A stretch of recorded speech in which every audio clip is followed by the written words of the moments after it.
혹시 요즘 이유 없이 피곤하고 자도 개운하지 않으신가요? 아침에 일어났는데 눈밑이 붓고 손발이 무겁게 느껴진 적 없으신가요? 나이 들어서 그렇겠지. 요즘 잠을 잘 못 자서 그렇겠지. 하고 대수롭지 않게 넘기셨다면 정말 위험할 수 있습니다. 최근 의학계 발표에 따르면 이런 사소한 피로감이나 붓기가 바로 신장병, 특히 만성신부전의 초기 신호일 수 있다는 충격적인 결과가 나왔습니다. 더 무서운 사실은 신장은 침묵의 장기라고 불려서 70% 이상 망가져도 뚜렷한 증상이 나타나지 않는다는 점입니다. 즉, 우리가 몸에서 보내는 작은 신호를 놓치면 어느 날 갑자기 투석이나 이식이 필요할 만큼 병이 진행될 수 있다는 겁니다. 오늘 이 영상을 끝까지 보시면 단순한 피로와 신장병 초기 증상을 어떻게 구분할 수 있는지, 그리고 신장이 보내는 SOS 신호를 절대 놓치지 않는 방법을 알게 되실 겁니다. 혹시 지금도 피곤하시다면 오늘 내용은 반드시 끝까지 들어주셔야 합니다. 어머니, 아버지 안녕하세요. 오늘도 함께 똑똑해지는 정보를 가져온 오똑이 TV입니다. 구독과 좋아요는 저에게 큰 힘이 됩니다. 꼭 눌러주시고 오늘 영상도 끝까지 함께 해주세요. 첫 번째로 알아볼 증상은 바로 쉽게 피로해진다는 겁니다. 많은 분들이 그냥 나이 때문인가 보다 하고 넘기지만 신장이 망가지면 몸속 노폐물이 걸러지지 않아 피가 탁해지고 그 결과 몸 전체에 산소 공급이 원활하지 못하게 됩니다. 이때 나타나는 대표적인 현상이 바로 만성적인 피로감입니다. 만약 평소보다 활동량이 줄었는데도 유난히 피곤하고 쉬어도 회복이 안 된다면 신장의 이상을 의심해 보셔야 합니다. 두 번째는 아침에 심하게 붓는 증상입니다. 혹시 아침에 일어나면 얼굴이 퉁퉁 붓고 눈두덩이가 무겁게 내려앉는 경험 있으신가요? 또한 반지 끼던 손가락이 갑자기 부어 잘 안 빠지거나 발목이 잘 붓는 경우도 많습니다. 이는 신장이 제 역할을 못해서 몸속 수분이 빠져나가지 못하고 조직 사이에 고여 생기는 증상입니다. 특히 저녁에 과음하거나 짠 음식을 먹지도 않았는데 이런 부기가 반복된다면 신장 질환의 신호일 수 있습니다. 세 번째는 소변의 변화입니다. 신장은 결국 소변을 통해 몸속 노폐물을 걸러내는 장기입니다. 따라서 소변의 색깔, 냄새, 횟수가 달라지면 반드시 주의하셔야 합니다. 예를 들어 갑자기 소변에 거품이 많아지고 쉽게 사라지지 않는다거나 소변색이 지나치게 진해지거나 붉은 기운이 보인다면 단백뇨, 혈뇨일 가능성이 있습니다. 또한 밤에 자주 깨서 화장실을 가는 야뇨 역시 신장이 약해졌다는 신호일 수 있습니다. 네 번째는 혈압 상승입니다. 많은 분들이 혈압을 단순히 심장이나 혈관의 문제로만 생각하시는데 사실 혈압은 신장과도 깊은 관련이 있습니다. 신장이 망가지면 체내 나트륨과 수분 조절이 제대로 되지 않아 혈압이 오르게 됩니다. 혈압약을 꾸준히 드셔도 잘 조절되지 않는다면 신장 기능을 반드시 검사해 보셔야 합니다. 자, 여기서 잠깐 정리해 보겠습니다. 지금까지 말씀드린 신장병 초기 증상 4가지 기억하시나요? 첫째, 이유 없는 만성 피로. 둘째, 아침에 심한 얼굴 붓기. 셋째, 소변 색깔과 횟수의 변화. 넷째, 혈압이 잘 조절되지 않는 현상. 이 4가지는 절대 그냥 넘기시면 안 됩니다. 혹시 이 중에서 하나라도 해당되신다면 댓글로 알려주세요. 저도 아침마다 얼굴이 부어요. 밤에 자주 화장실을 갑니다. 하고 공유해 주시면 다른 분들도 큰 도움이 되실 겁니다. 다섯 번째로 많이 나타나는 신호는 식욕 저하와 입맛 변화입니다. 신장이 망가지면 몸에 노폐물이 쌓여 입안이 쓴맛이 나거나 금속 맛이 느껴지기도 하고 입맛 자체가 떨어집니다. 또한 이유 없이 체중이 빠지는 경우도 나타납니다. 특히 음식을 먹어도 소화가 잘 안 되고 속이 더부룩하다면 신장의 이상을 의심할 수 있습니다. 첫 번째는 피부 가려움증입니다. 의외라고 생각하실 수 있는데 신장이 제 역할을 못하면 체내 노폐물이 피부 밑으로 쌓여 가려움을 일으킵니다. 특히 몸 전체가 이유 없이 가렵고 피부가 건조해지는 증상이 계속된다면 신장 문제일 수 있습니다. 일곱 번째는 호흡 곤란입니다. 신장이 제 기능을 못하면 몸에 수분이 쌓여 폐에도 물이 차게 됩니다. 이 경우 숨이 가빠지고 조금만 걸어도 숨이 차거나 계단을 오르기 힘들어집니다. 단순히 폐나 심장만의 문제가 아니라 신장병의 초기 신호일 수 있다는 점 꼭 기억하셔야 합니다. 여덟 번째는 빈혈입니다. 신장은 우리 몸에서 적혈구를 만드는 호르몬을 분비하는데 기능이 떨어지면 이 호르몬이 부족해져 빈혈이 생깁니다. 그래서 얼굴이 창백해지고 어지럽고 손발이 차가운 증상이 나타날 수 있습니다. 이쯤 되면 궁금하실 겁니다. 그럼 이런 증상들이 있을 때 어떻게 해야 하나요? 바로 여기서부터가 오늘 영상의 핵심입니다. 첫째, 정기적으로 소변 검사와 혈액 검사를 받으셔야 합니다. 분들이 건강검진을 받으실 때 혈압이나 혈당은 꼼꼼히 체크하시지만 정작 신장과 관련된 검사는 대수롭지 않게 여기고 넘어가시는 경우가 많습니다. 하지만 신장은 우리 몸의 노폐물을 걸러내는 필터 역할을 하는 중요한 장기입니다. 이 필터에 작은 구멍이 나거나 막히기 시작하면 몸속에 독성 물질이 쌓이고 전신 건강에 치명적인 영향을 미치게 됩니다. 문제는 신장이 70% 이상 망가져도 특별한 증상이 나타나지 않기 때문에 증상만 믿고 기다리다가는 이미 늦어버리는 경우가 많습니다. 그렇기 때문에 정기적인 소변 검사와 혈액 검사가 꼭 필요합니다. 소변 검사를 통해서는 단백뇨, 혈뇨, 그리고 농도나 색깔의 변화를 통해 신장의 이상 신호를 조기에 발견할 수 있습니다. 특히 단백질이 소변에 빠져나오는 단백뇨는 신장 기능 저하의 대표적인 신호이므로 반드시 확인해야 합니다. 혈액 검사에서는 크레아티닌 수치, 사구체여 과율 GFR 같은 지표를 통해 신장의 여과 능력을 수치로 확인할 수 있습니다.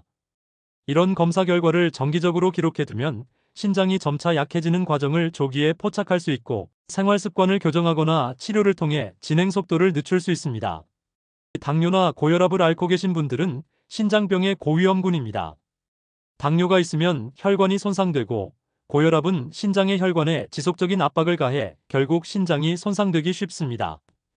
이 두 가지 질환을 가지고 계시다면 최소한 6개월에 한 번은 반드시 소변과 혈액 검사를 받아야 합니다. 만약 검사에서 이상이 발견되면 바로 전문의와 상담해 조기 치료를 시작하는 것이 중요합니다. 예방은 치료보다 훨씬 쉽고 비용도 적게 듭니다. 나는 특별히 아픈 데가 없으니까 괜찮다라고 생각하지 마시고 정기 검진을 생활의 일부로 만들어 두셔야 합니다. 둘째, 짜게 드시는 식습관을 줄이셔야 합니다. 한국인의 식단은 전통적으로 짠 음식이 많습니다. 김치, 젓갈, 장아찌, 찌개, 국 등 대부분의 음식이 나트륨 함량이 높습니다. 그런데 나트륨은 신장에 직접적인 부담을 주는 성분입니다. 신장이 하는 가장 중요한 역할 중 하나가 체내의 나트륨과 수분 균형을 맞추는 것인데 짜게 먹으면 나트륨이 과도하게 쌓이면서 신장이 쉬지 못하고 계속 과부하 상태로 일하게 됩니다. 이렇게 되면 신장세포가 점차 손상되고 장기적으로 신장병으로 이어질 수 있습니다. 또한 짜게 먹는 습관은 고혈압을 유발합니다. 앞서 말씀드린 것처럼 고혈압은 신장에 치명적인 영향을 주는 대표적인 질환입니다. 혈압이 높아지면 신장 안의 작은 혈관들이 손상되면서 점점 여과 기능이 떨어지게 됩니다. 소금 섭취를 줄이면 혈압이 낮아지고 신장도 한결 덜 지치게 됩니다. 실제로 세계보건기구 WHO에서도 하루 나트륨 섭취량을 2g 이하로 줄일 것을 권장하고 있습니다. 이는 소금으로 따지면 약 5g, 작은 티스푼 한 숟가락 정도에 불과합니다. 하지만 현실적으로 우리가 먹는 음식에는 눈에 보이지 않는 나트륨이 많이 들어 있습니다. 국물 요리를 즐기시는 분들은 국물을 남기는 습관을 들이셔야 하고 가공식품이나 라면, 패스트푸드 등은 되도록 피하시는 것이 좋습니다.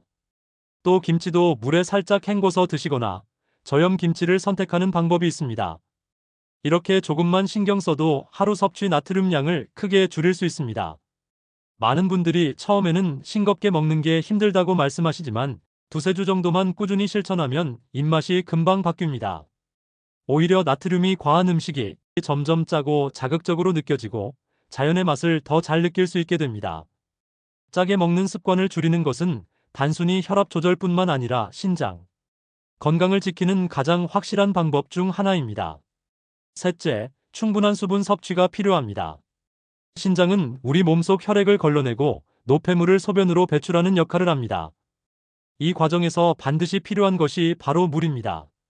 물이 부족하면 노폐물이 충분히 배출되지 못하고 몸 안에 쌓이게 됩니다. 그 결과 신장이 더 많은 부담을 짊어지게 되고 장기적으로 신장병으로 이어질 수 있습니다. 따라서 평소에 충분히 물을 마시는 습관이 중요합니다. 하루 권장량은 보통 1.5에서 2리터 정도로 알려져 있습니다. 물론 개인의 체중, 활동량, 계절에 따라 조금씩 달라질 수 있지만 갈증을 느끼기 전에 조금씩 자주 마시는 것이 가장 좋습니다.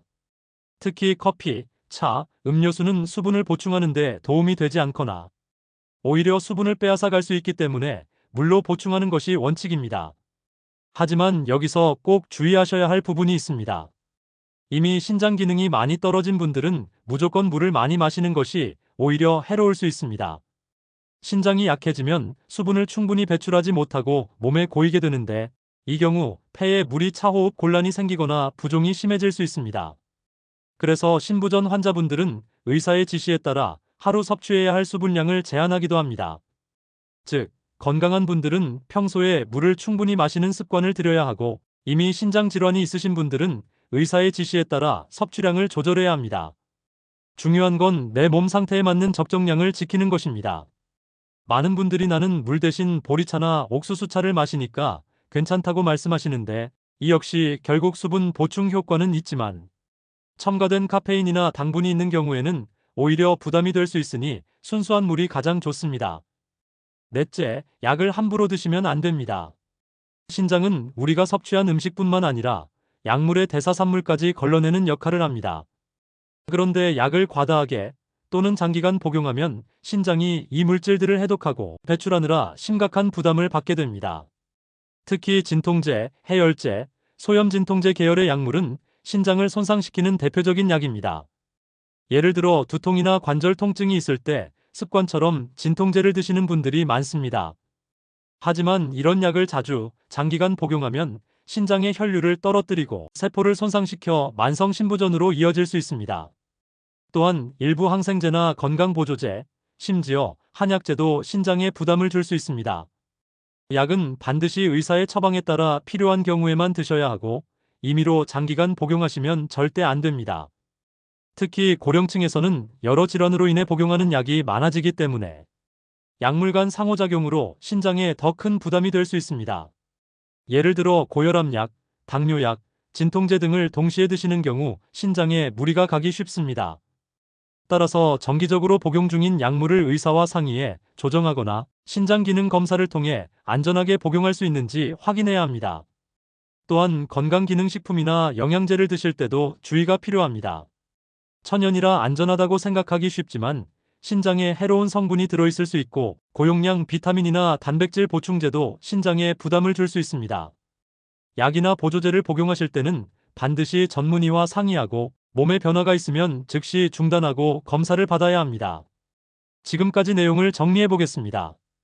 그냥 피곤한 줄 알았던 증상들이 사실은 신장이 보내는 초기 신호일 수 있습니다. 특히 만성적인 피로, 아침 붓기, 소변 변화, 조절되지 않는 혈압, 입맛 저하, 피부 가려움, 호흡 곤란, 빈혈 등은 꼭 주의 깊게 살펴야 합니다. 오늘 내용이 도움이 되셨다면 구독과 좋아요를 눌러주시고 앞으로도 오또기TV와 함께 더 똑똑해지시길 바랍니다. 감사합니다.